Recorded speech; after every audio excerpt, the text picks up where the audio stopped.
I'd like to call a council as a whole committee to order. Councilors present this evening are Councilors Walsh, Clark, Zarella, Boschman, myself, Councilor Kushmarek, Councilor Di Natale, Fleming, Donnelly, Green, and Squalia. On the agenda this evening, we have one agenda item and a communication. 02719, Councilor Anthony M. Zarella to amend the rules of the Fitchburg City Council by adopting the following rule relative to the operation of subcommittee meeting. At committee meetings, only councilors appointed to the committee in question shall take their place as councilors at the council table or equivalent and participate in the proceedings. Other councilors may attend as members of the public but shall stand or be seated in the same area as public attendees, shall be subject to all rules governing public comment, and shall not, when addressing the committee, be addressed as councilors by the committee. There's also a communication from Vincent P. Pusateri II regarding open meeting law subcommittees. That said, I think the best place to begin, and in lieu of reading the communication here, we're going to have our city solicitors address their opinion and speak to their opinion.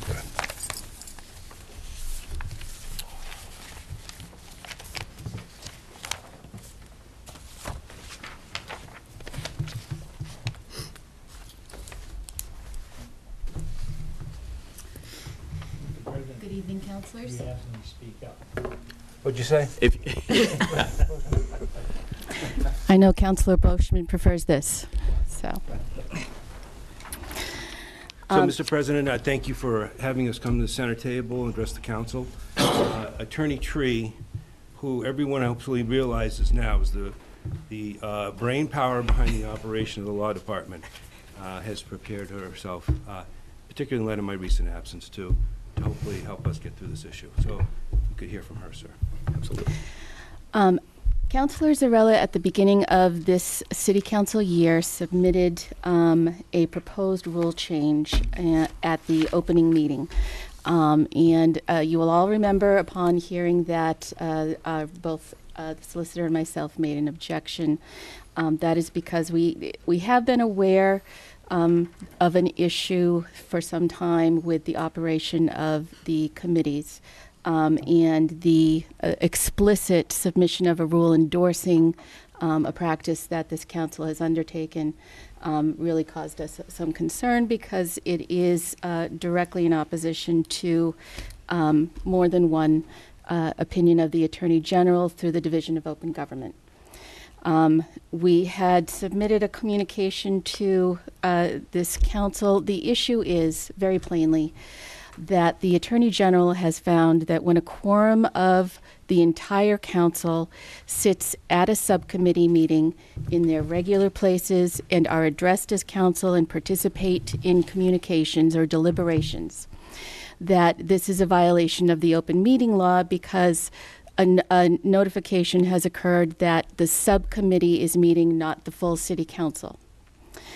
And therefore, we had recommended to the City Council that it adopt a rule, or at least engage in an approach where, if you are not on the committee, that you sit with the public, that you are not addressed as councilor during the meeting, but that you may certainly participate as a member of the public in the meeting.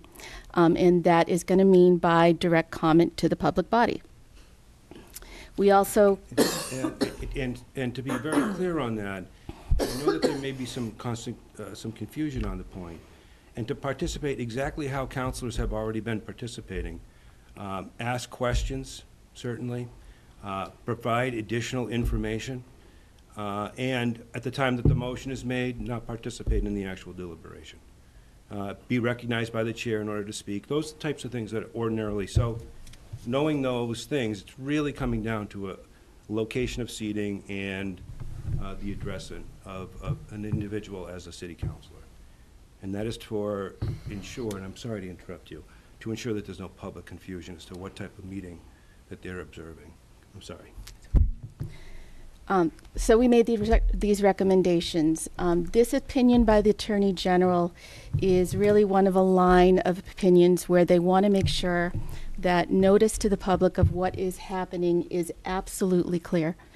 And they deemed that when councilors sat in their regular seats, even if they didn't intend to hold a meeting, the public did not know what was happening. We made these recommendations to you, and we have, of course, received some difficulty with that.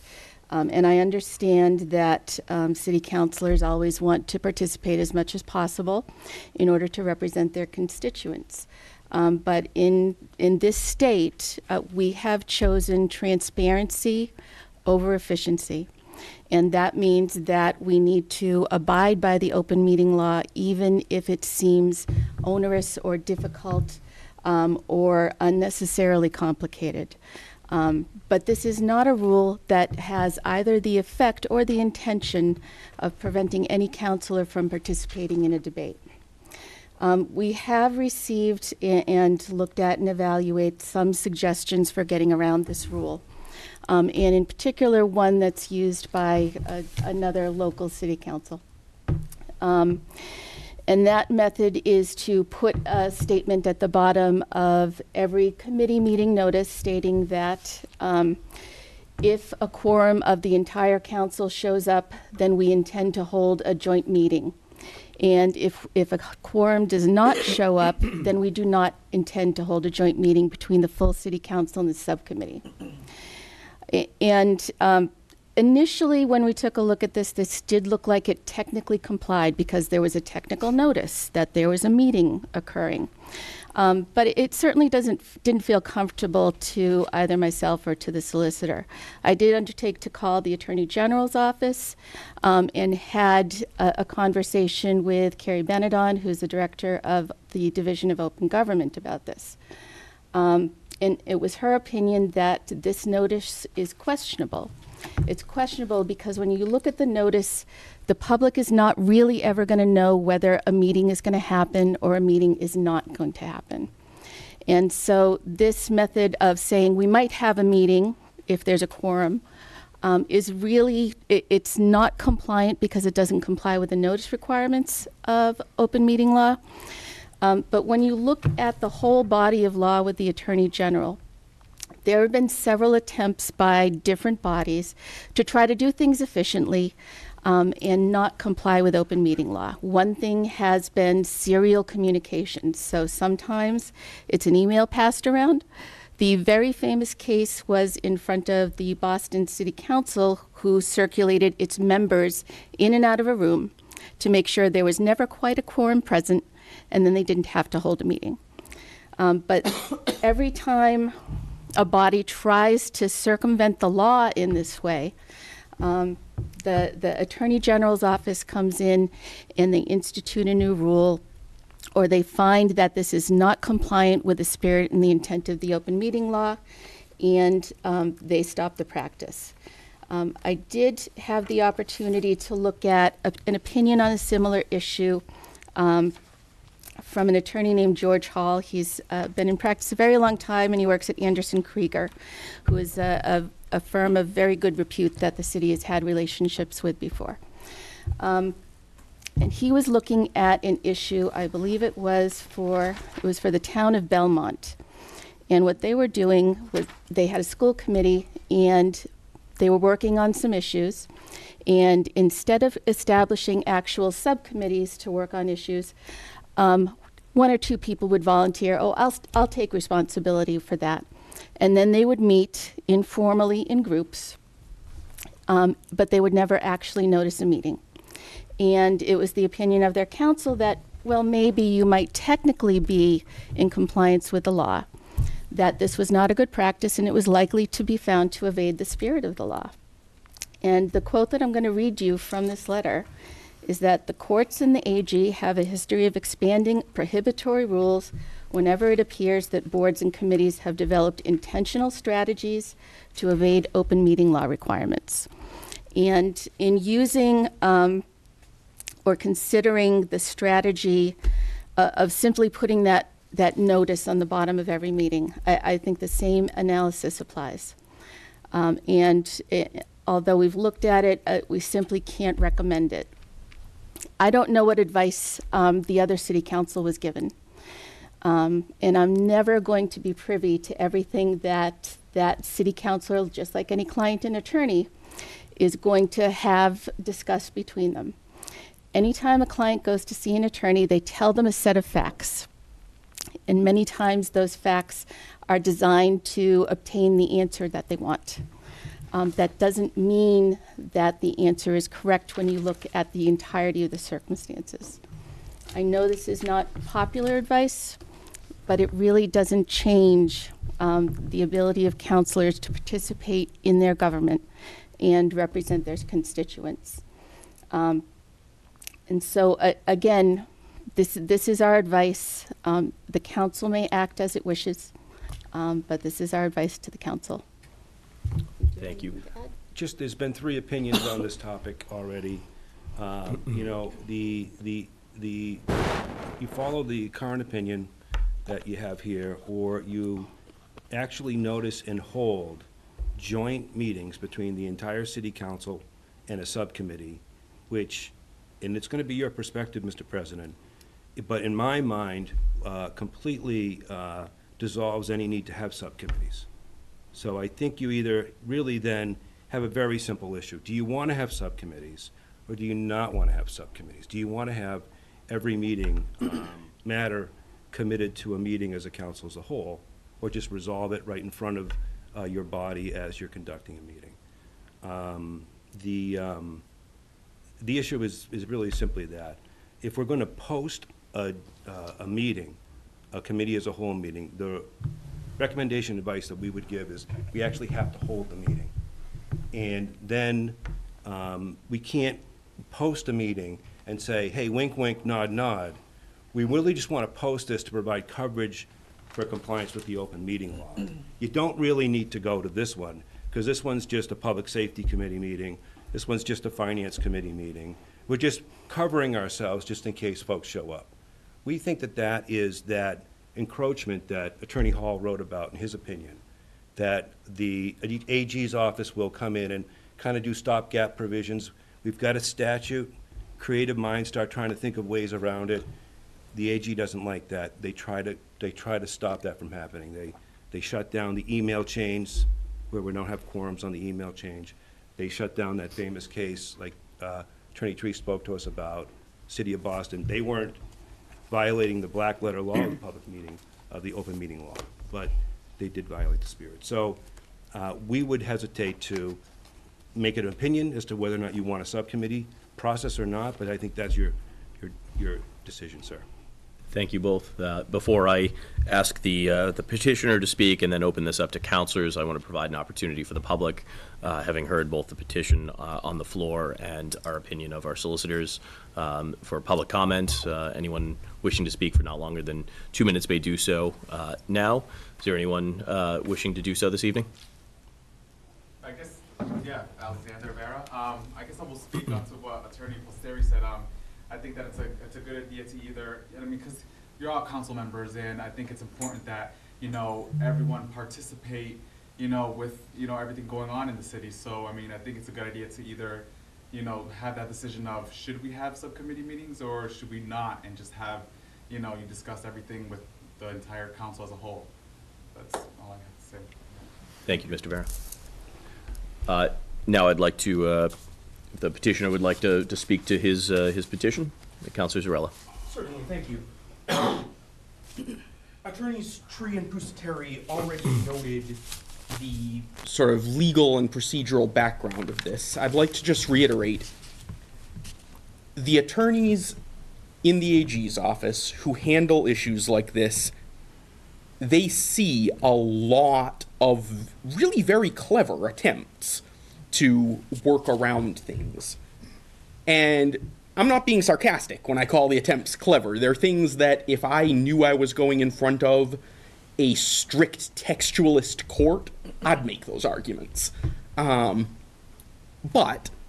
the Ethics Commission has not shown itself to resolve things in a strictly textualist manner. Quite the opposite, in fact, and the courts show heavy deference to the decisions of the commissions.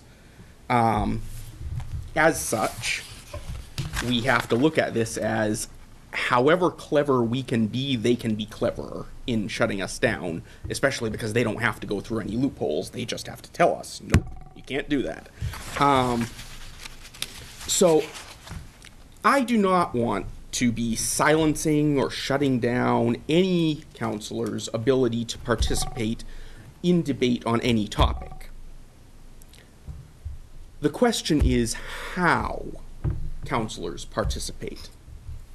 A counselor, if we have committees, the counselors who are on the committees should be debating.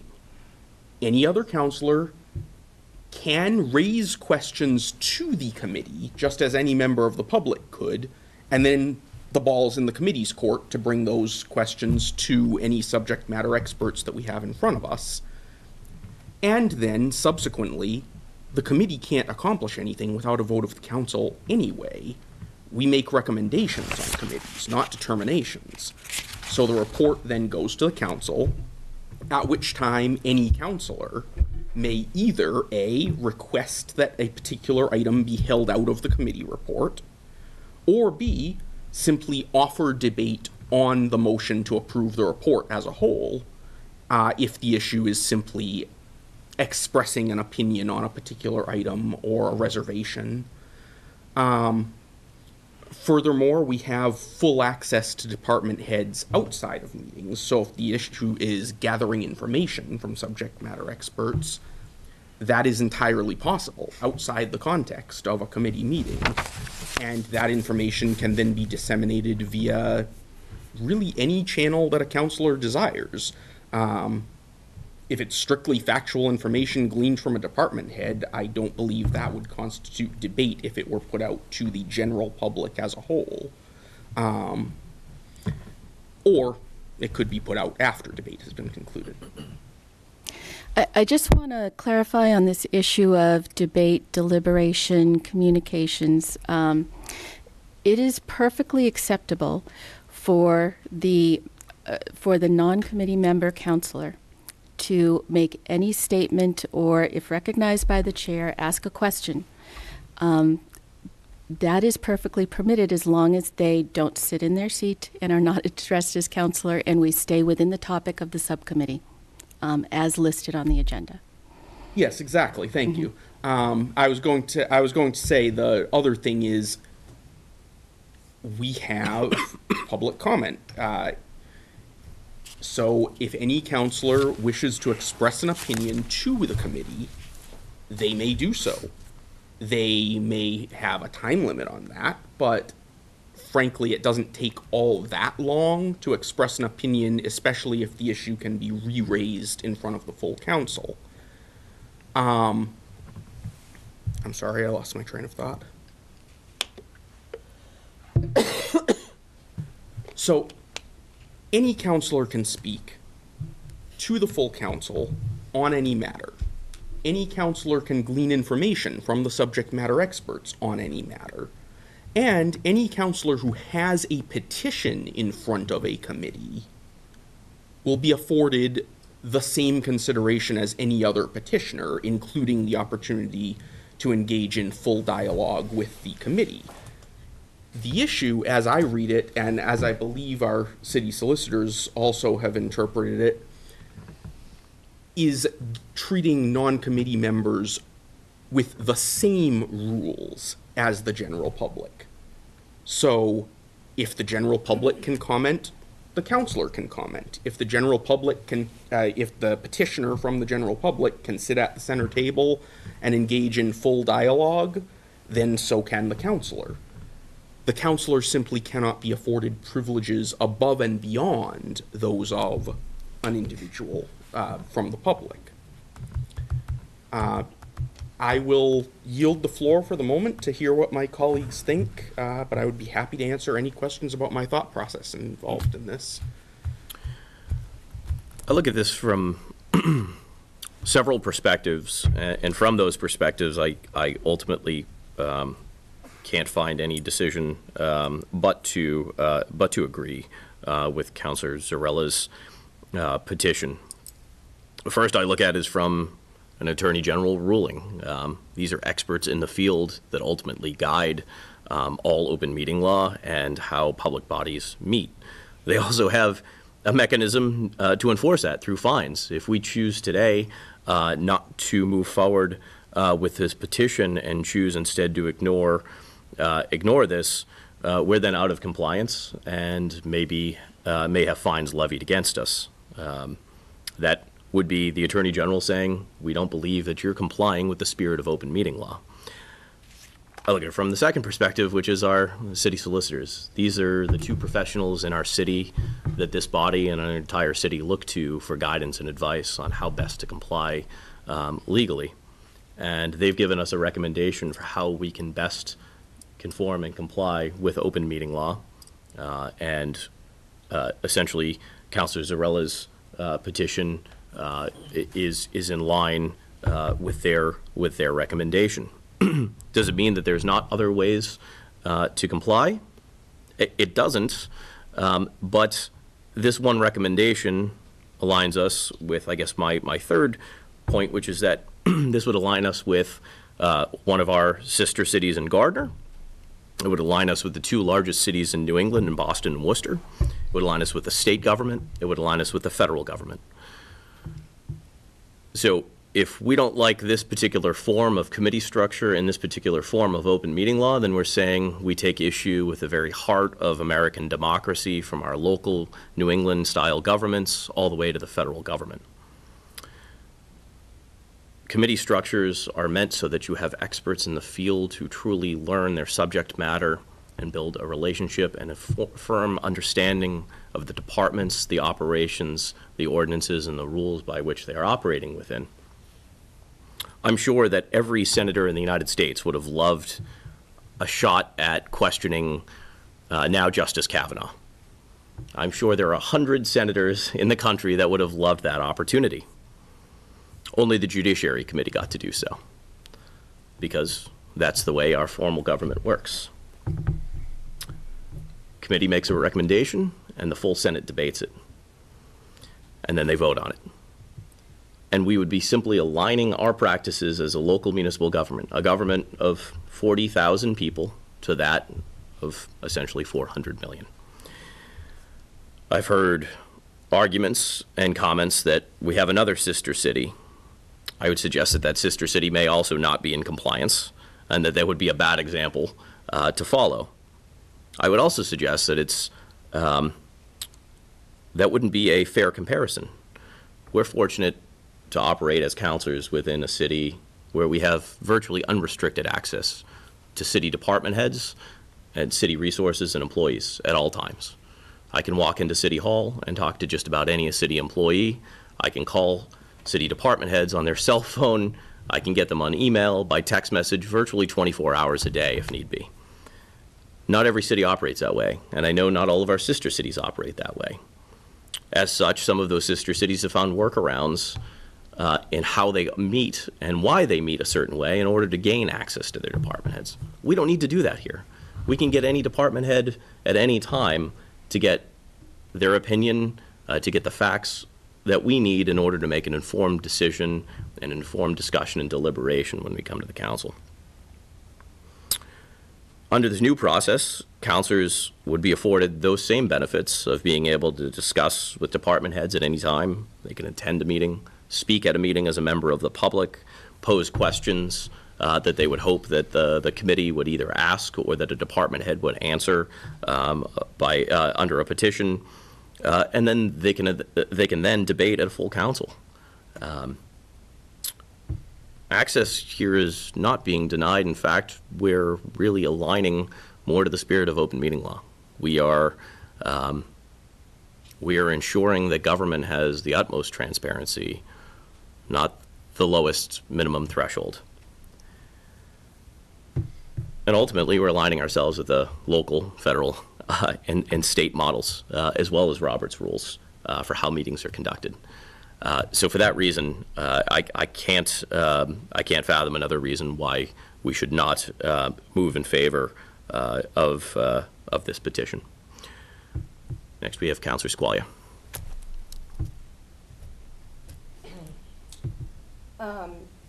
So I believe that counselors are duly elected by the citizens of Fitchburg to represent the citizens of Fitchburg by asking questions, or at least being able to participate in the limited capacity that they're able in committee meetings, being able to sit at the table, listen, and then be able to just ask a question in the public realm where the committee is actually, present and speaking with the department head directly.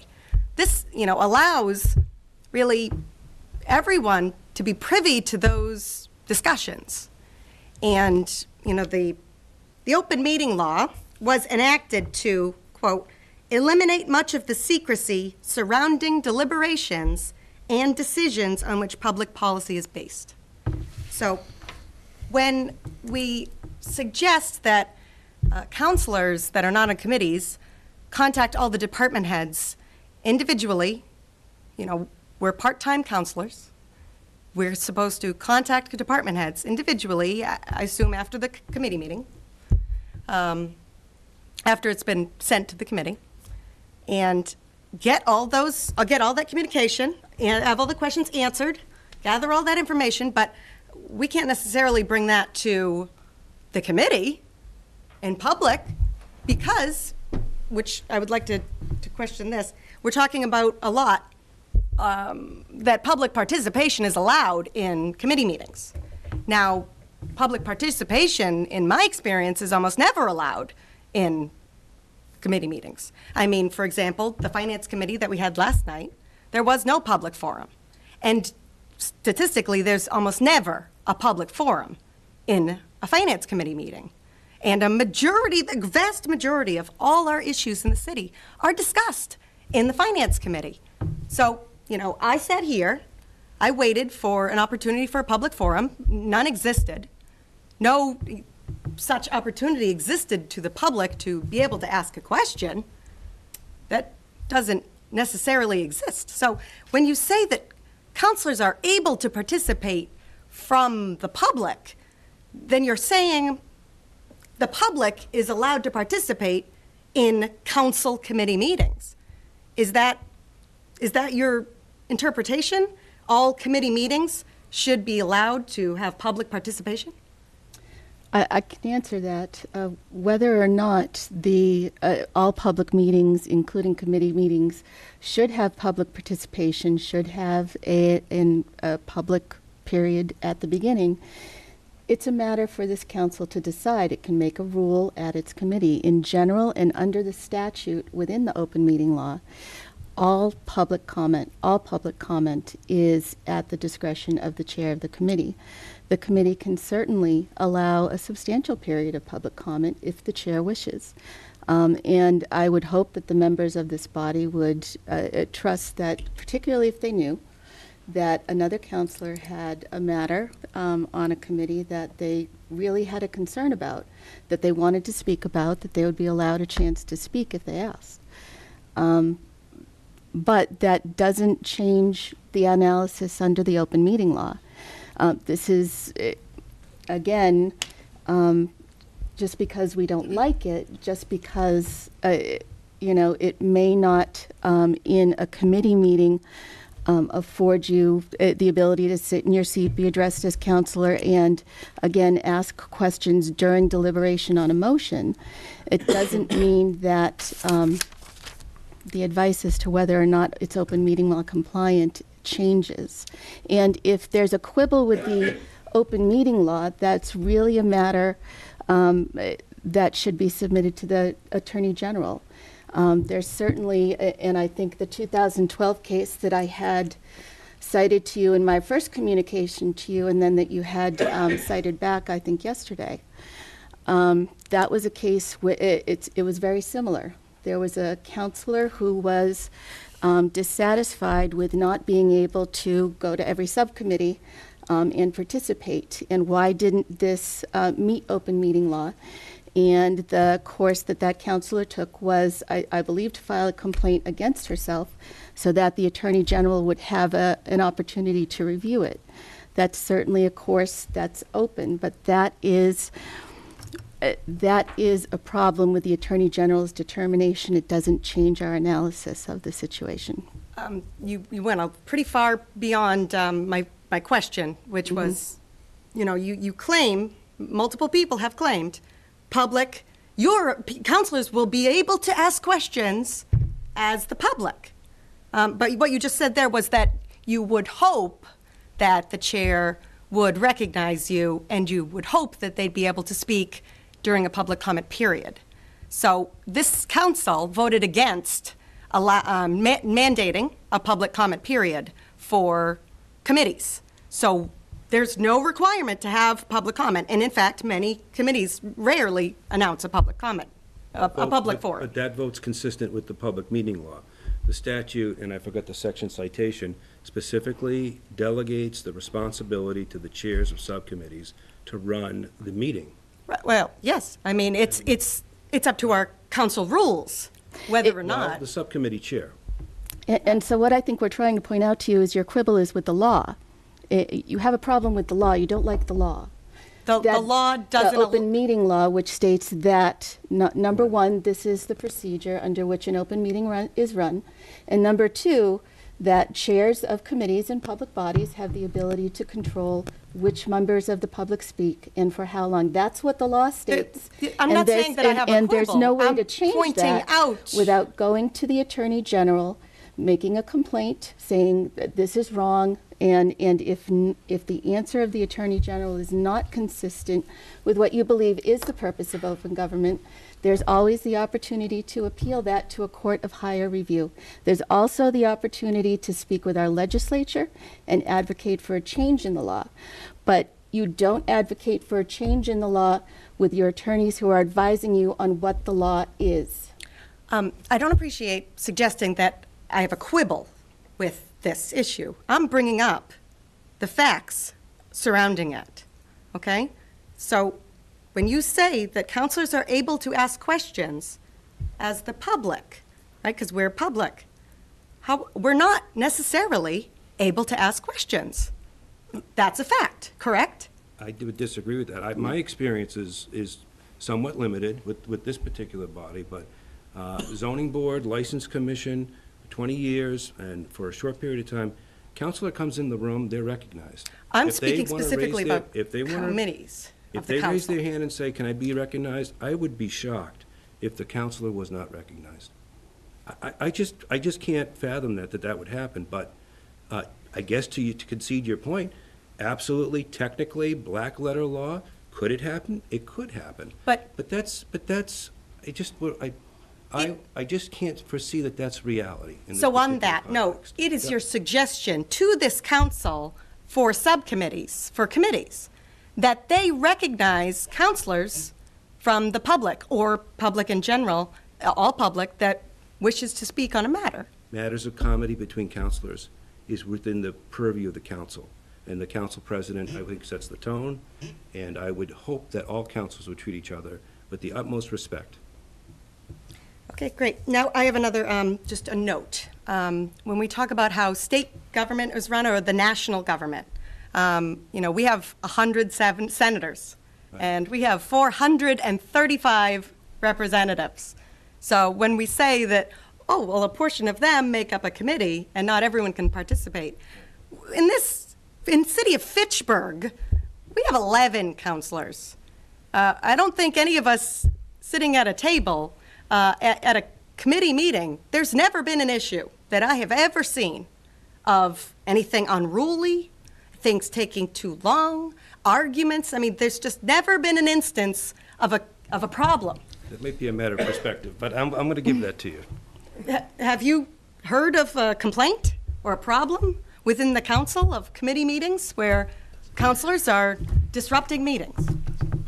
I think it's a matter of opinion, ma'am, and I'm going to let you have it for the purposes of our conversation this evening, that council meetings and subcommittee meetings run fairly well.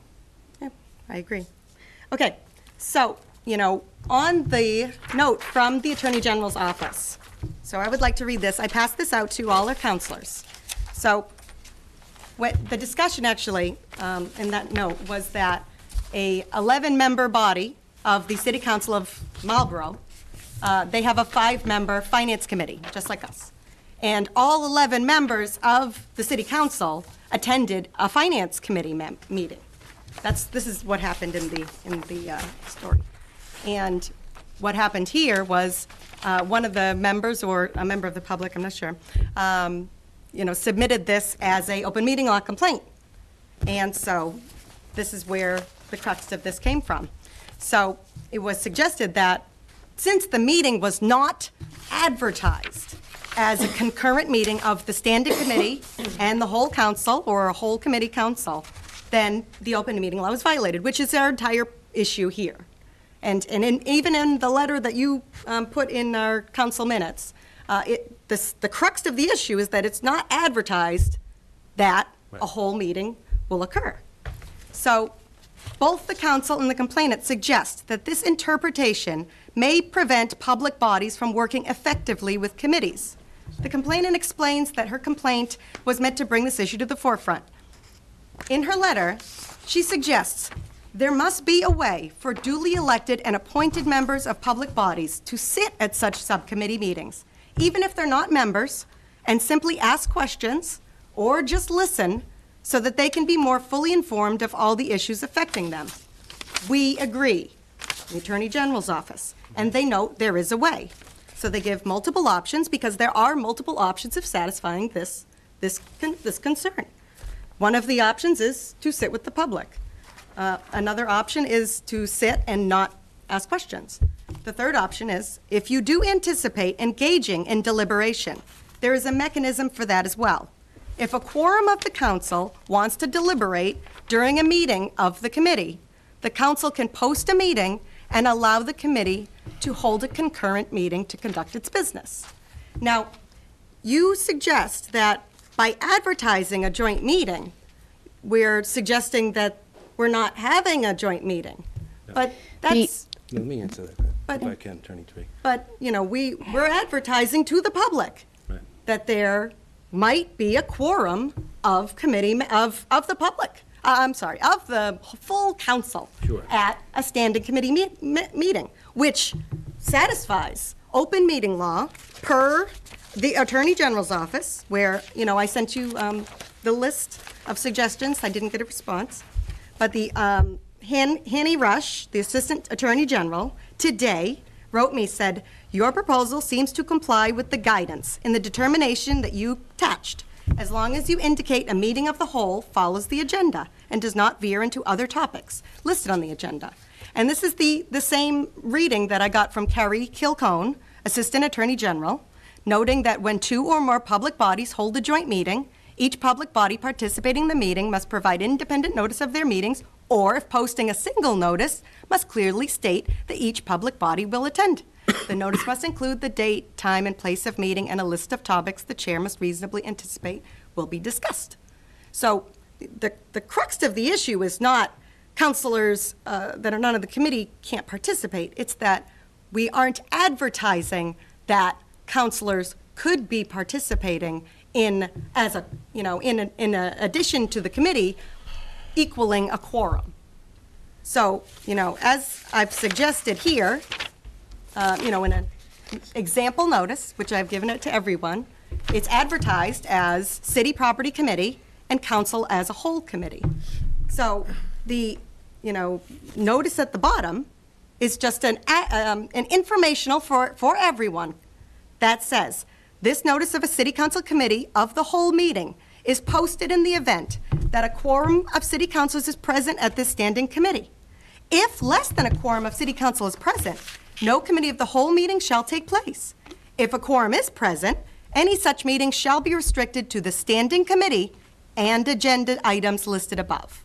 So what it's saying is, you may have a quorum, but the agenda is only going to be within the agenda as noted, and it's only limited to the standing committee.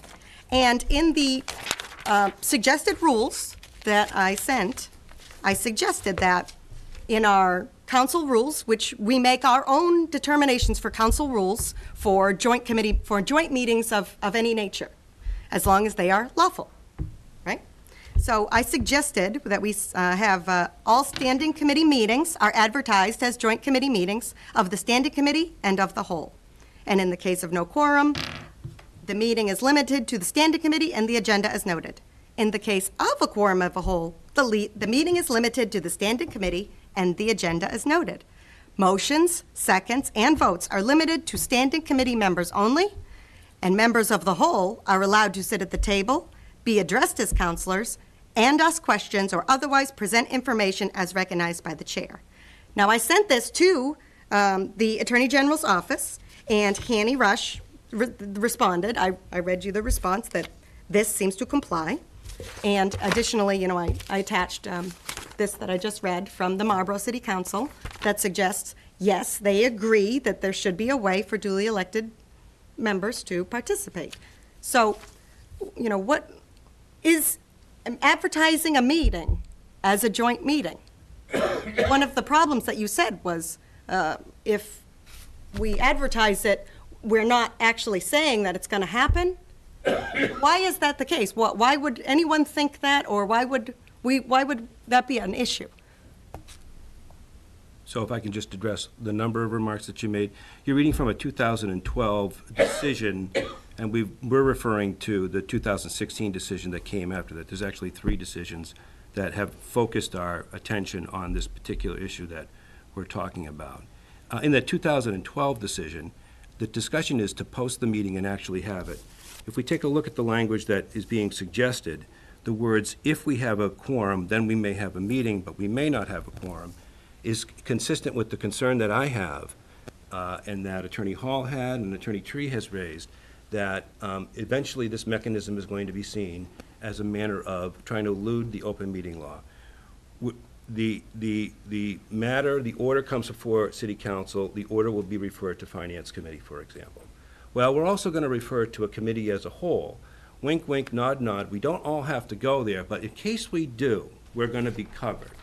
That's the type of end round that we have seen a regular progress on the Attorney General's office to close the gaps to frustrate the intentions to violate the open meeting law with just simple technical compliance. And just as you've received an opinion, and Attorney Tree's original opinion would be, maybe this is compliant, after Attorney Tree spoke with the open meeting law director at the AG's office, they said, no, if you're going to post the meeting, so if you're going to post a Finance Committee meeting and you're going to post the committee as a whole meeting, you need to have both meetings. You have to really intend to do that. You just can't put out I want to say a fiction or a false notice for simple compliance purposes. And then that brought me to the original point that I made. And do you want to have subcommittee meetings? Because if you want to go that route, if you want to post joint meetings, if you will, Finance Committee and committee as a whole, joint meeting, well, then just have the council as a whole.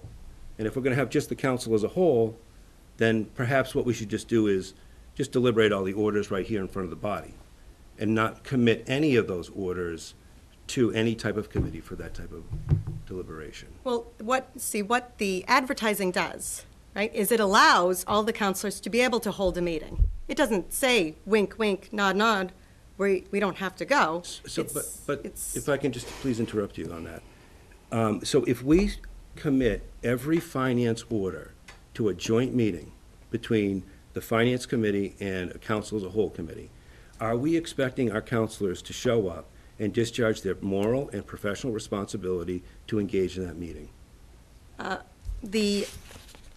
What is the question here? If we post a committee as a whole meeting, is it our expectation that counselors are going to show up to discharge their moral and professional responsibilities? Counselors should be able, in my opinion, to discharge their moral and ethical and duties, responsibilities at every opportunity that they're allowed. So if we would do that and we would then expect them to appear, then why would we have any subcommittees? So it's an issue. Do we want subcommittees or not? Well, so what this does is it continues the normal course of business that this city council has been imploring for many years, as long as I have ever known. And what the proposed rule says is that it's limited to the standing committee. And it basically says that the standing committee makes all the decisions, but we are still allowed to simply ask questions. We're not allowed to vote. There's no issue of a quorum of the whole. We're not allowed to vote on matters, right? We are allowed to speak before a motion is made.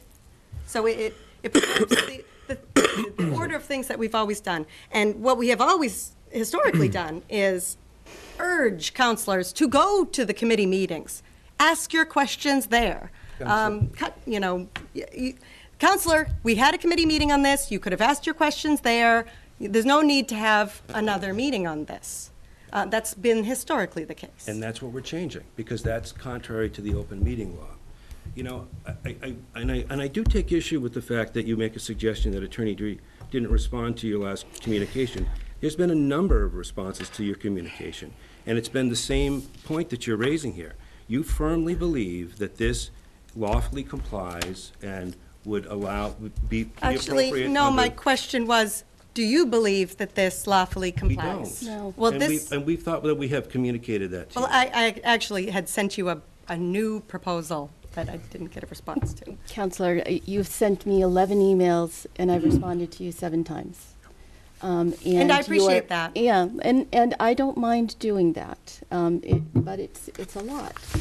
And many of your emails are repetitive, and your last email was to, again, forward me a copy of the decision that I had cited to you in my first email. That was referencing the last Yeah. email with the questions. Right.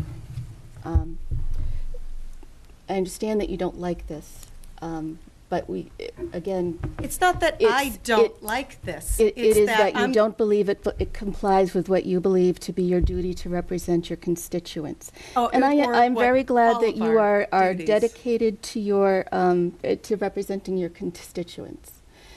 But it doesn't change the advice. The notice that you have proposed does not clearly identify to the public whether or not a meeting is going to happen. And that's the reason for the opinion on it, and it doesn't change.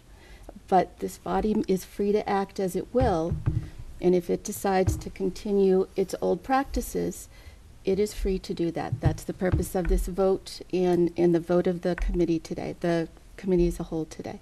Well, just to, rebut that, the two assistant attorney generals, both agreed that this does comply as a joint meeting I'm going to go notice. back to one of my first comments, which is, again, it's difficult for another attorney to really evaluate the opinion of someone else that they weren't privy to, because a client often discloses only the facts and circumstances that they think are important to what they think is important. And I would add, the division head of the open meeting law specifically talked about this particular type of notice, wanted to know which of the communities in our area was doing this, and they thought that it was dubious. And they informed Attorney Tree, it's the contingency counselor. Are we really planning to have a meeting? Let's say that I'm sitting at home, and I'm not that worried about the finance committee meetings, because I don't like the counselors on that meeting anyways.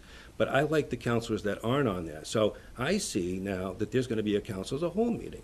Now, is that really gonna be a council as a whole meeting? Because if it is, I may wanna go down there. I may wanna participate and support that counselor, or maybe vice versa. So how is it that I'm supposed to know? Are we really gonna have this meeting? So say we do this mode of operation, and we do it one time, and there's not a quorum, so we don't have a council as a whole meeting. Well, we do it twice, and then we do it 3. At some point in time, when are we gonna say that this is really an end round, so that counselors can come up and just really, the only difference is sit there as opposed to sitting there, and raise their hand to be recognized over there? I mean, I have a different perspective, and I really do say what I mean when I said earlier.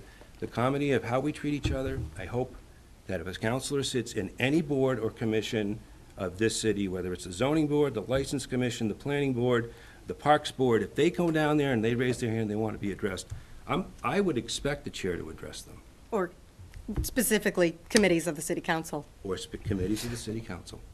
So, okay? Okay? Counselor, anything further? Not at this moment. Before I go to the next speaker on the list, I do just want to address, I've been a member of the Finance Committee for 6 years, and all 6 years has been chaired by Councilor Di Natale, who, during every single one of those meetings that I've attended, has always provided the opportunity for members of the public to raise their hand or to come forward and speak. I've been to meetings where there's been a single member of the audience looking to speak, and I've been to meetings where there's been 40 or 50 members looking to speak on particular contract issues.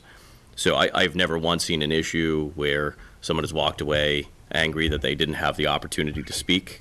It's taken nothing more than raising their hand at any point during the meeting, not just a public comment for Councilor Di Natale to recognize them.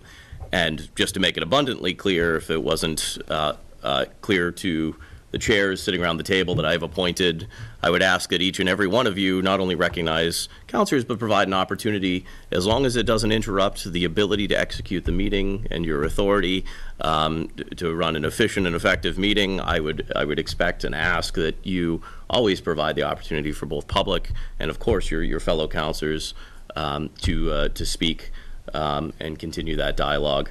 That said, I've never seen any behavior otherwise. You know, in my 6 years as a counselor and my 2 years before that attending committee meetings, I've called several past city council presidents and asked what past practice was. And it actually was very similar to what this proposal is.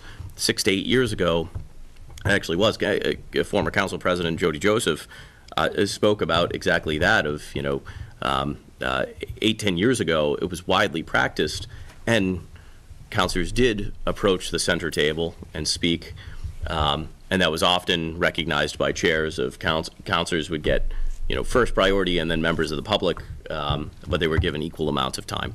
So that said, I think my intention and my ask as president to chairs and committee members, I hope is clear, and again, to clear up any confusion, to the best of my knowledge, Councilor Di Natale has always recognized members of the public and councilors alike.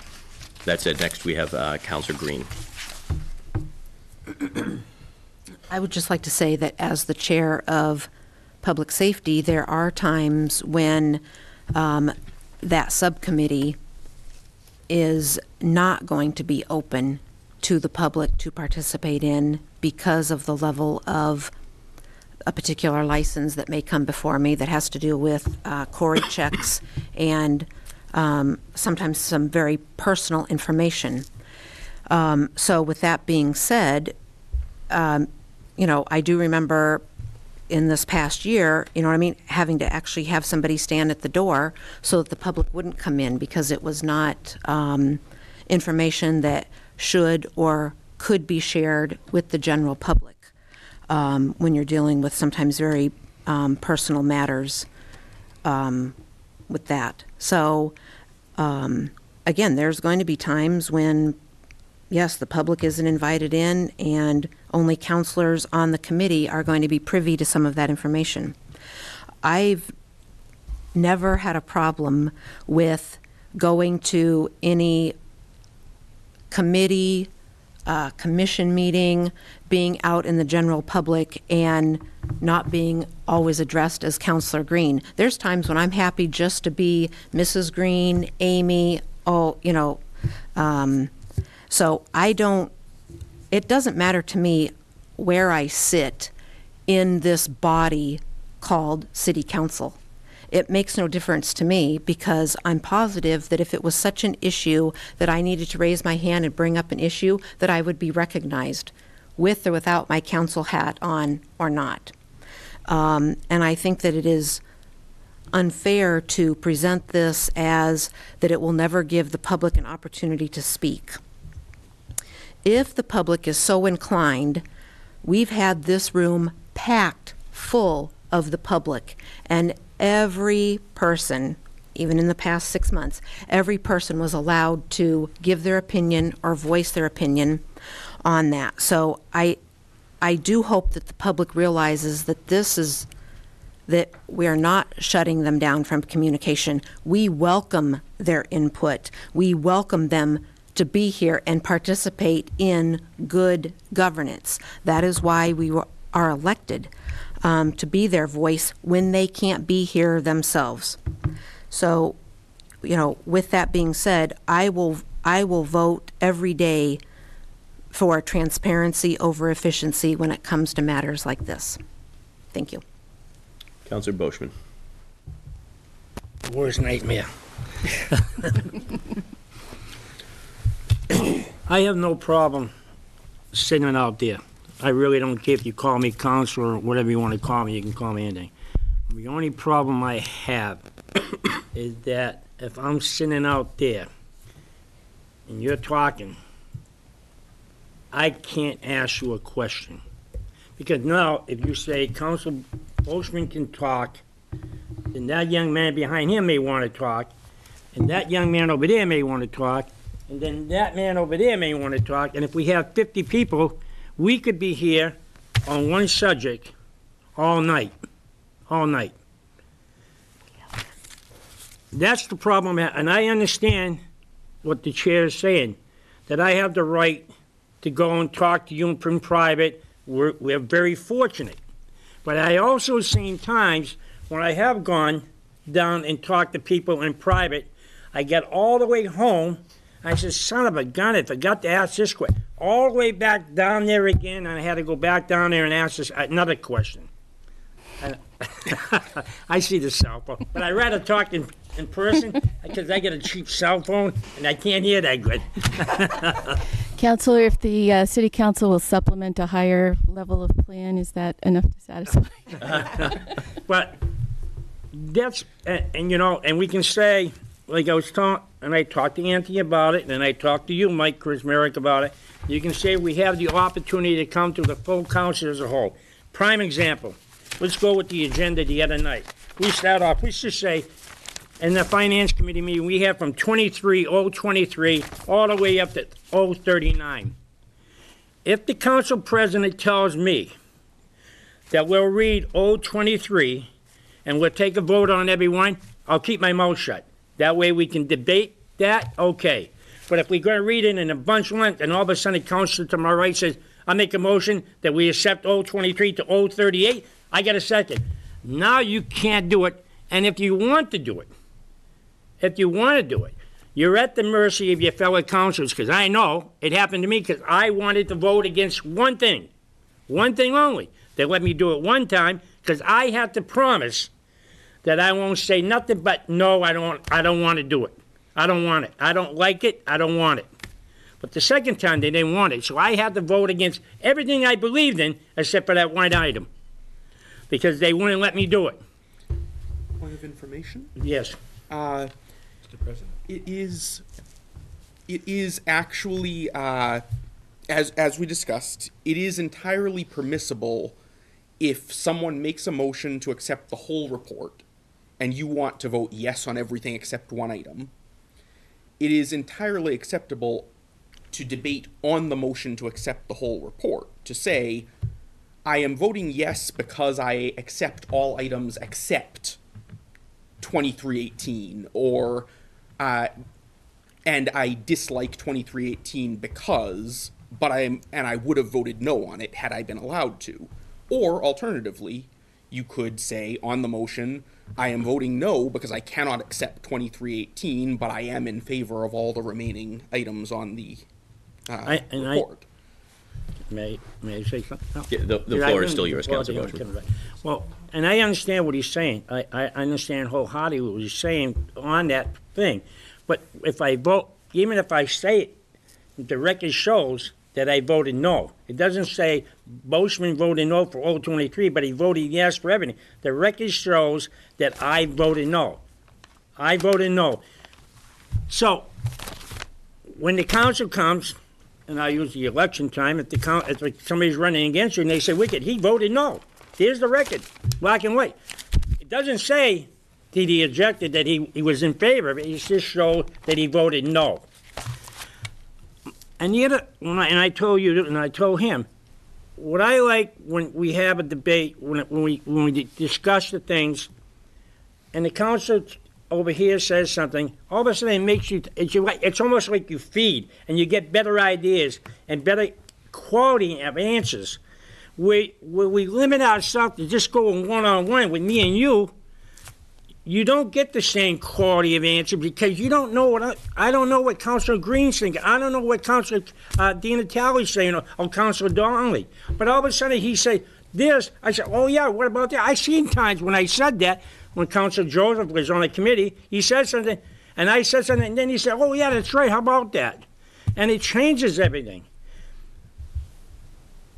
I want the opportunity. All I want is the opportunity. If I elect to go to every committee meeting, which I try to do anyway, the opportunity, if I believe that there's something that I don't want, and I listen to the city solicitor talk, the opportunity to ask questions, not just give my appointment and say, oh, 23, I'm totally against it, and here's why. But all of a sudden you say something, and I can prove that you're wrong, and I can't do it because I just said, oh, 23, I'm against it. I can't explain it. I can't explain to the committee manager why I'm against it. And that's my only problem. I made it very clear to you, and I made it very clear to you the other day when we talked. I don't mind sitting out there. But I can see this being a big, if you get 100 people in the chambers, and you allow me to speak, and we don't allow him to speak, aren't we breaking the open meeting law? I mean, because you just gave preference to me to speak, but I didn't give preference to him to speak. So now you're going to say, I can't do it. No? Is there any, Counselor, are you asking a specific question Yeah, of I'm the asking solicitor? a question. Okay. I think that the statute is, in its black letter rule, says that the chairs can control their meeting. So that's what the rule is. But what I would say to you is, I don't think in practice, I don't think it's practical, and I don't think we would ever come to a situation where any of you folks have members of your public, 100 of them, I just remembered. let's say 25, Yeah. here, and you think that you're going to refuse to hear from them. I just don't think that any of you would do that. I mean, it just is, that's an unrealistic hypothetical situation that I just, and I don't think anything, in my opinion, is limiting any of your participation in a subcommittee meeting any more than it currently is. Once the motion is made, the deliberation starts, Right. and but you know, if you're in the audience, and even if there's 15 people here, and Councilor Zarella makes another brilliant point, and you want to raise your hand and feed off of that, I just can't imagine one of your fellow councilors wouldn't recognize you, Mr. Boschman. I'd also Councilor say, Councilor Boschman, as somebody who's gone around and collected names of the public to make sure that everybody could just get a chance to speak, everybody who wants to get a chance to speak gets a chance to speak.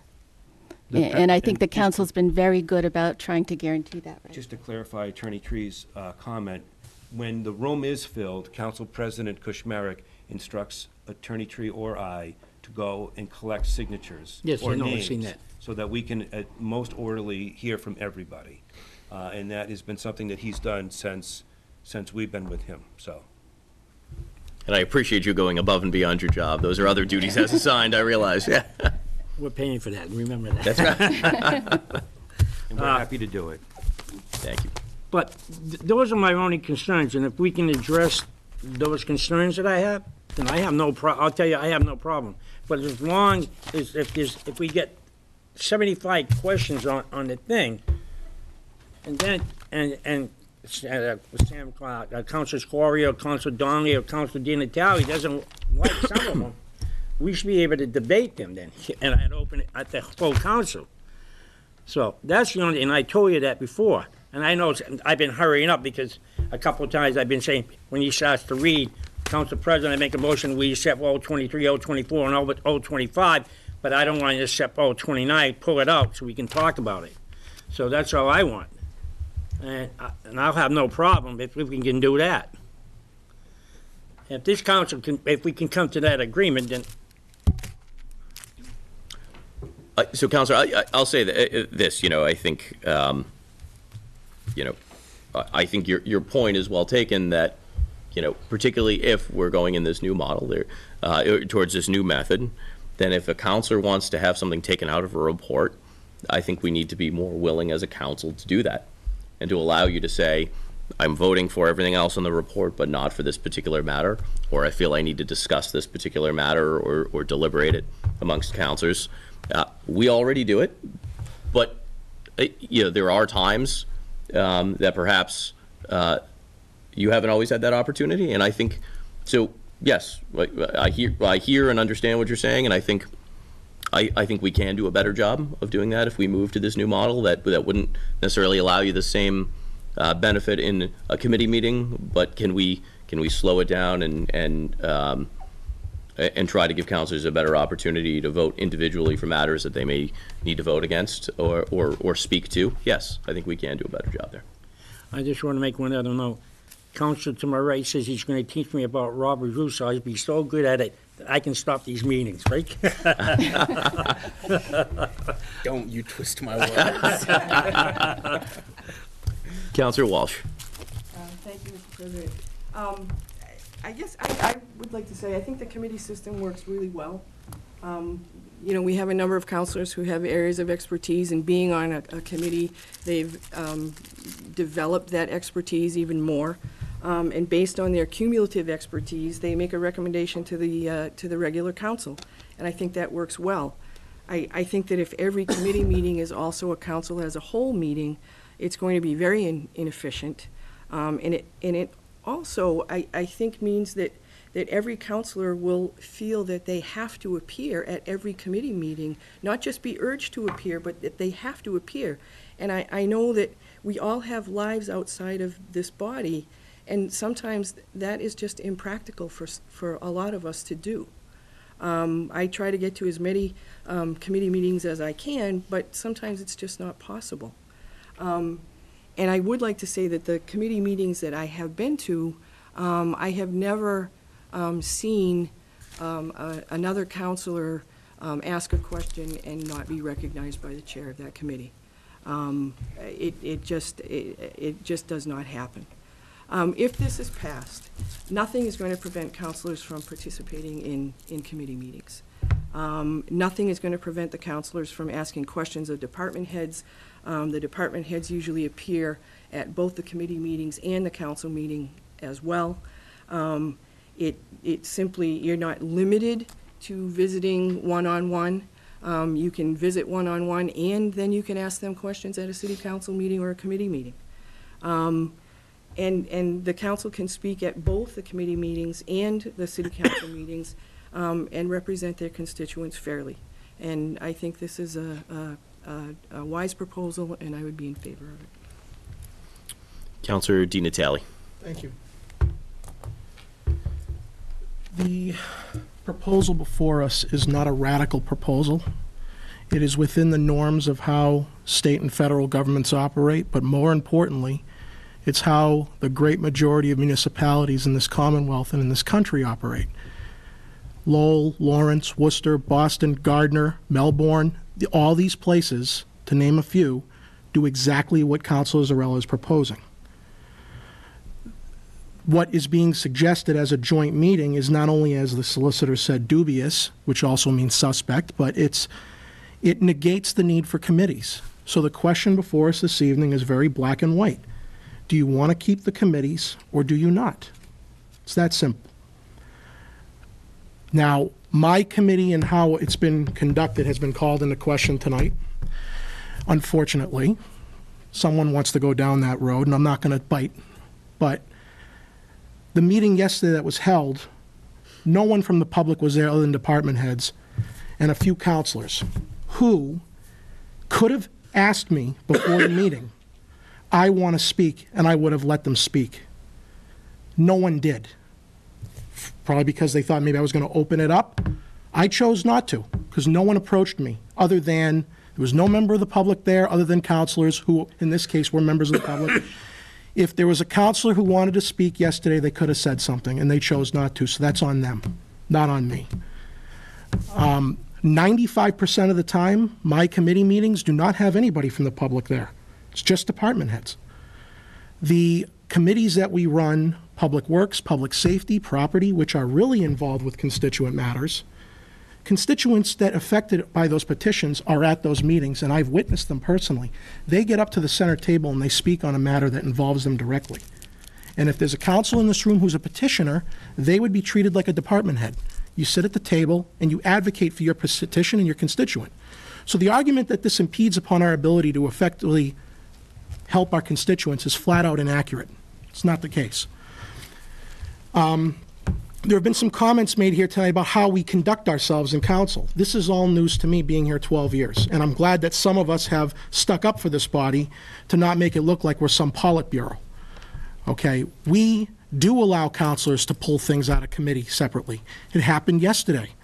Finance Committee, I was ready to have someone entertain a motion to improve the whole report, and Councilor Boschman said he wanted to hold out 28-19, the city clerk a petition for poll worker pay, and we did. I've never heard a councilor in this room. We had a Legislative Affairs Committee meeting last week. Councilor Walsh opened it up to the public to speak. There are things being said here tonight. Unfortunately, the public doesn't have firm knowledge on, so they're going to be misled. And I will say this too. Finance is getting scrutinized because it's televised. You notice that? I didn't hear any comments about any of the other committees, but the committee I chair gets scrutinized because it's on TV. So take that for what it's worth. Most of the committees we have do not get televised. But in a full council meeting, they're televised. So if in reality, councilors who want to deliberate and debate and speak and ask questions for all the committees we have, it's more transparent to do it in a full council meeting as this proposes because it's on TV. Whereas on all the other committee meetings, no one from the public gets to see what's being asked. So I read this petition and I said right away, I had no problems with it. I said, what's the worst that's going to happen? I have to sit in the audience as a member of the public? I don't see myself above the public. So I have no problem sitting with the public and being treated like the public in a committee I don't serve on.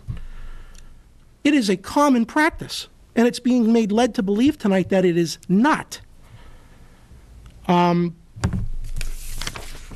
Here is what we can do who don't serve on the committee.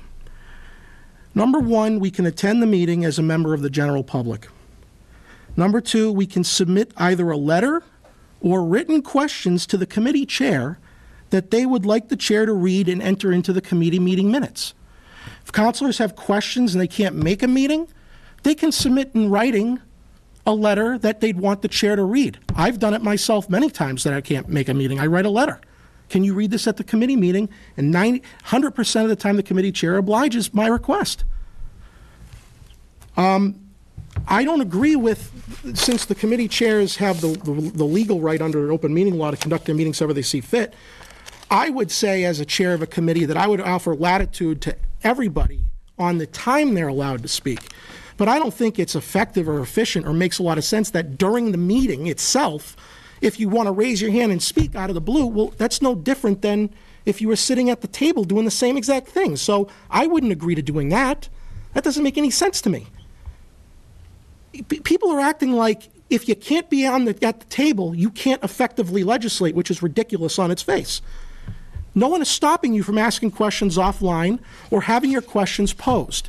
And if there are more questions that come out of the committee meeting that you weren't able to ask, you either ask them after the meeting offline or you take them to the full council meeting and ask them there.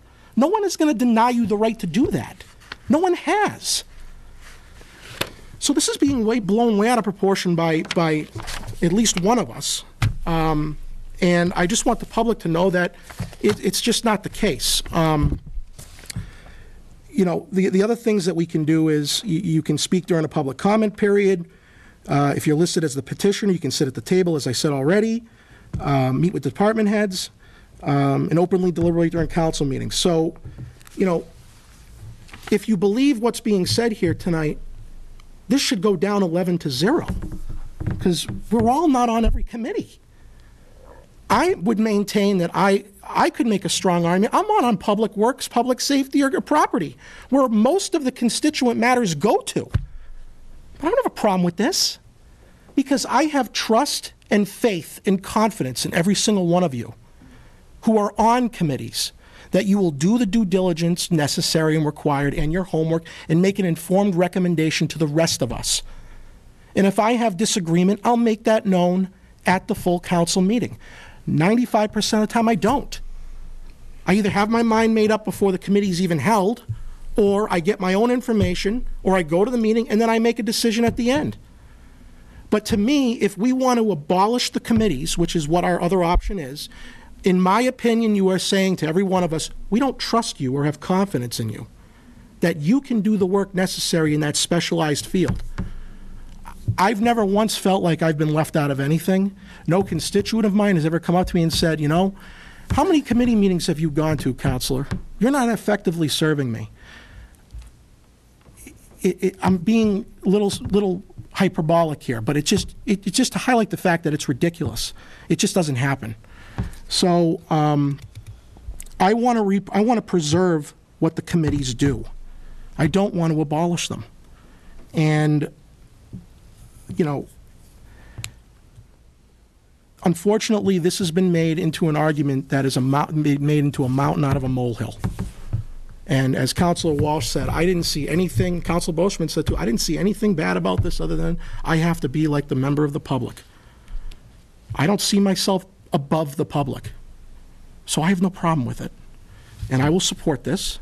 It is a mainstream approach that unfortunately when this meeting is over, some of us maybe will go to our constituents and mislead them, making them feel as if we have effectively shut them out. The only way that has any merit is if we have the committee meeting and we lock that door and we padlock it, and no one can come in other than just the committee. I don't think that's going to happen. It never has. And you know, to my colleague across the aisle who proposed this and to the attorneys, I thank you all. This is a proactive approach. We have two highly skilled individuals sitting at the table who work for the mayor. They don't work for us necessarily. And there are sister cities, there are cities around our area that have had issues with legal representation where mayors would tell their legal counsel, you're not going to talk to the council about this, get your own legal representation. They're doing us a favor, in my opinion. And to suggest that they're advocating for a severely restrictive approach, and Councilor Zarella, to me, is downright insulting on its face. And I know very well that a great majority of the public isn't going to buy that nonsense. So I want to thank you all for your hard work on this. It makes perfect sense. It's what the mainstream of governments do. I can't stress that enough. This is not radical. I would argue that what our sister city does is radical. And it has yet to be determined if they even follow the law. We're acting as if they're the gold standard of open meeting law. Who made that determination?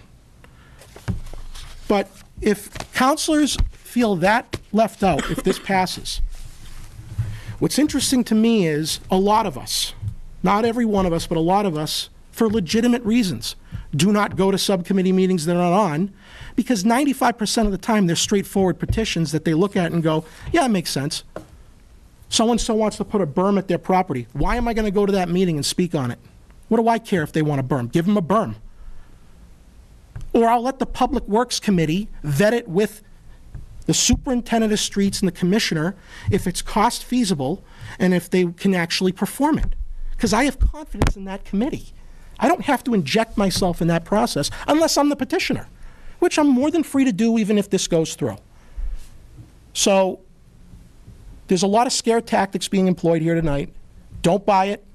The public shouldn't buy it.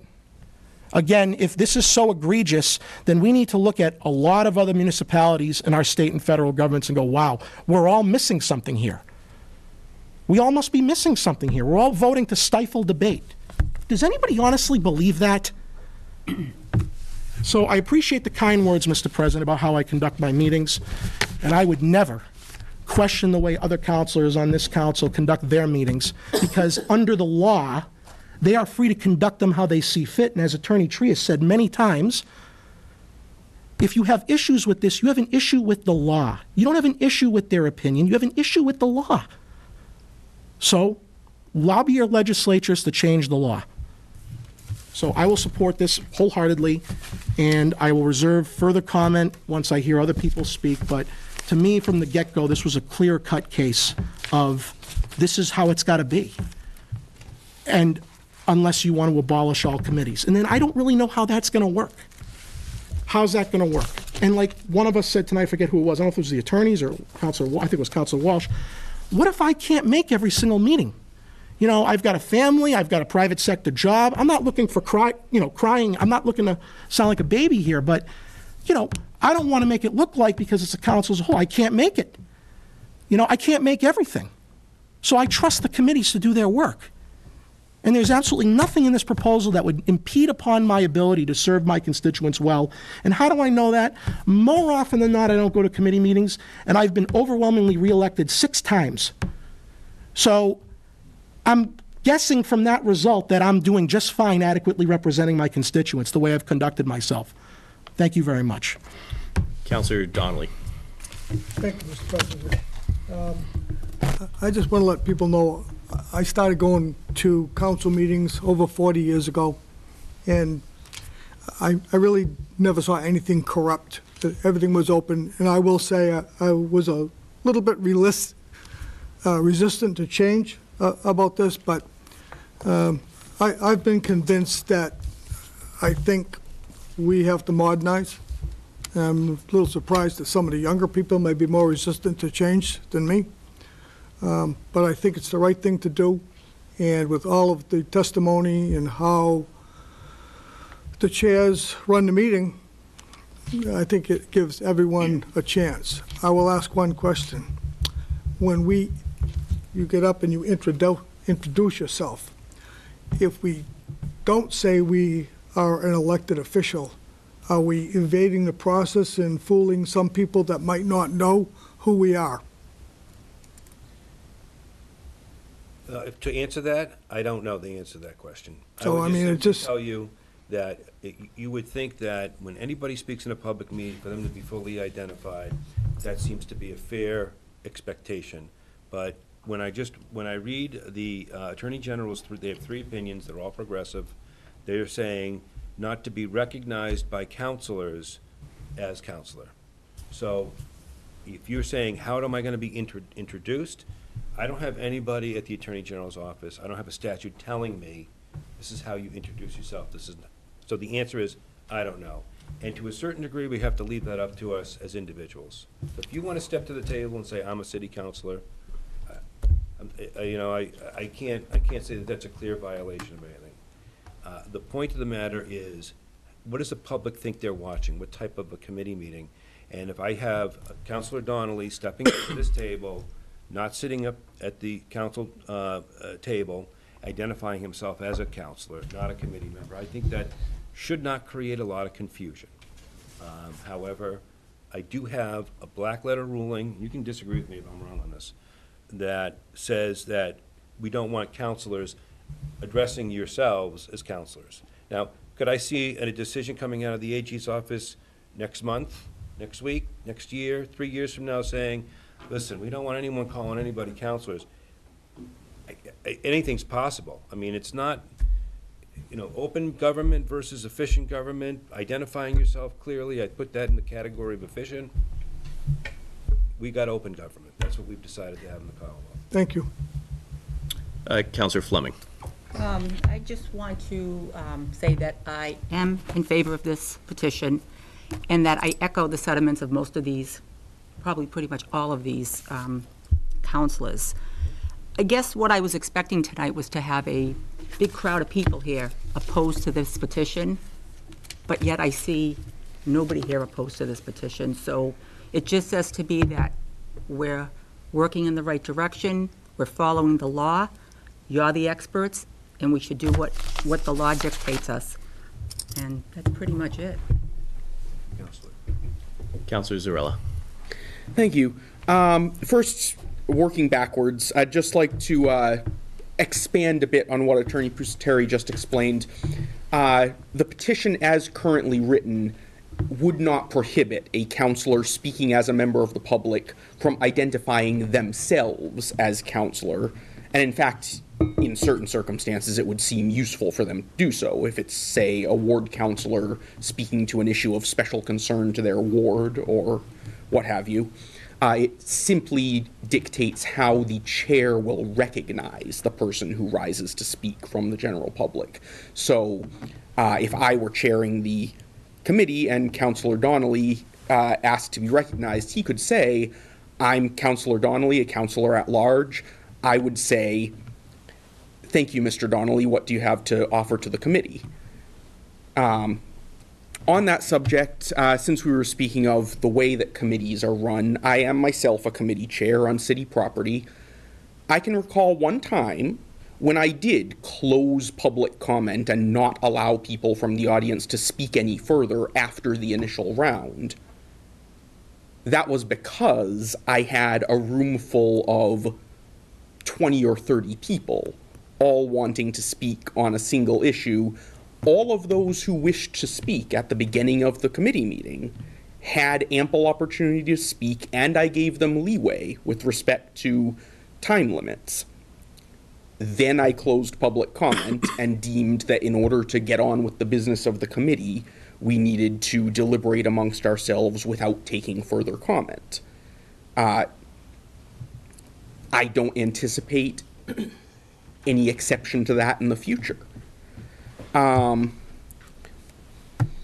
There is also, as to the seemingly conflicting opinions from the Attorney General, I'd just like to point out, looking at the copy that was given to us here, I often like to tell people legalese is a distinct dialect of English.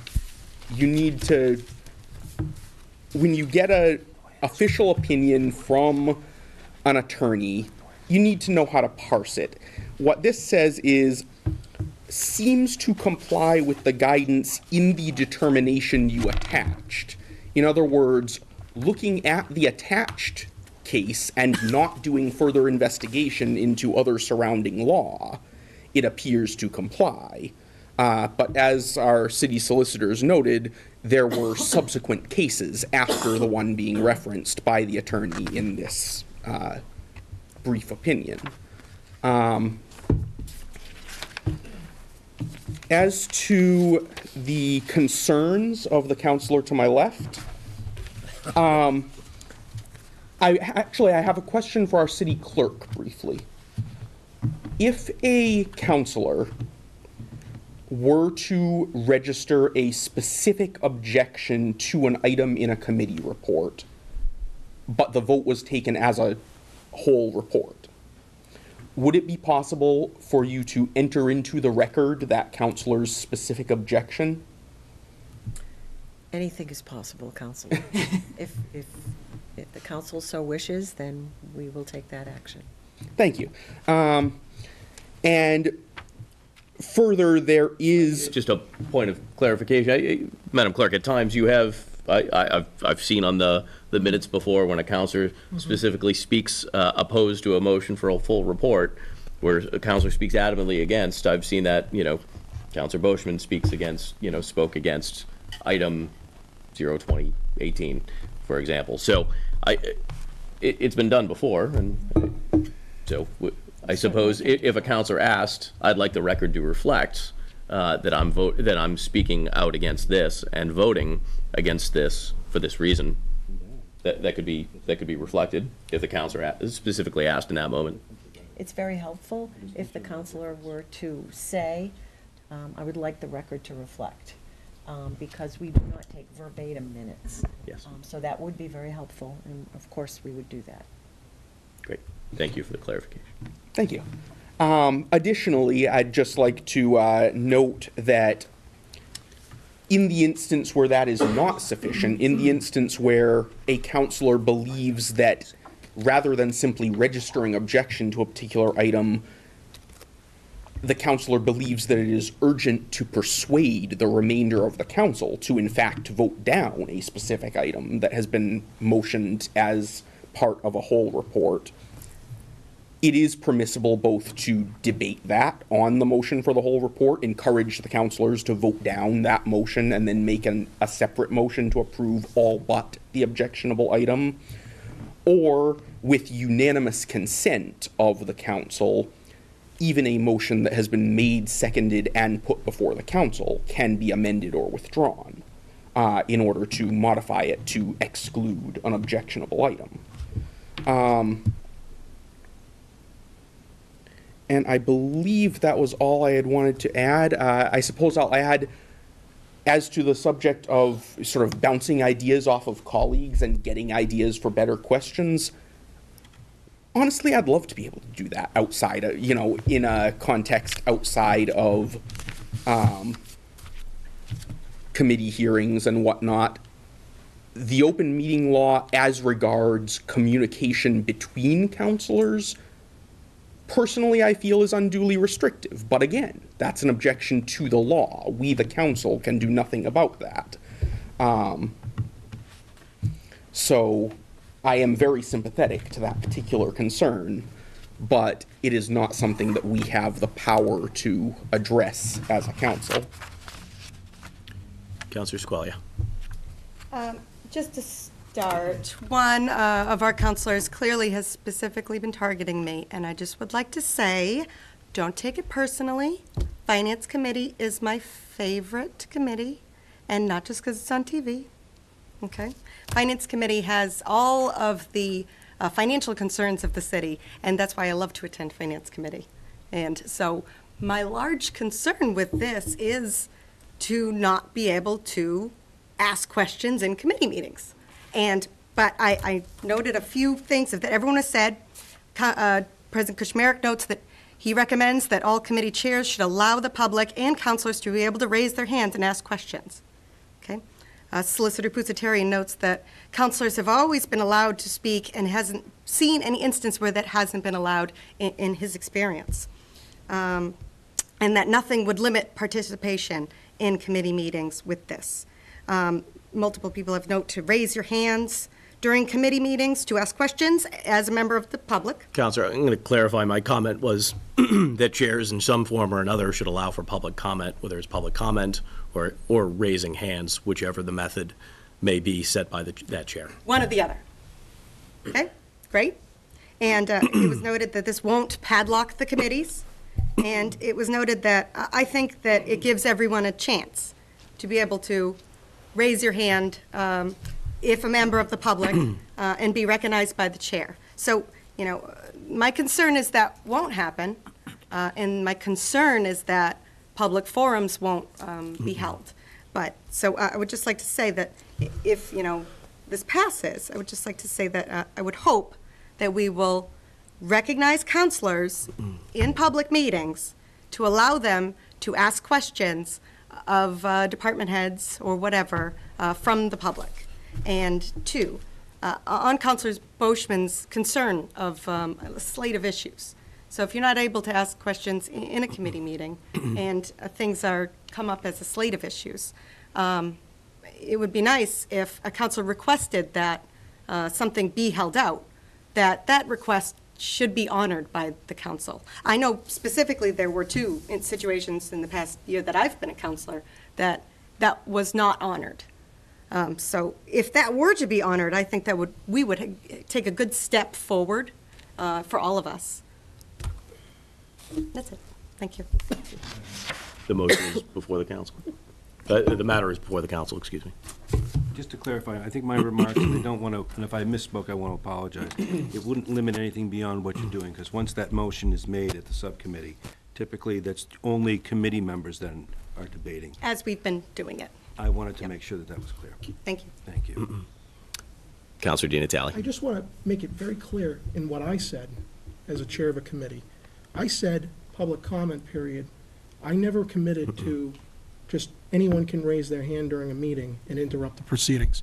Public comment period is what I said, or that other alternative, as you said, Mr. President. Yes. Either or, okay? There's been no commitment here made tonight by any committee chair that they're going to do both or they're going to do one or the other. It's just those are two options we have at our discretion, or none of those options, per the law of the Attorney General, of the open meeting law.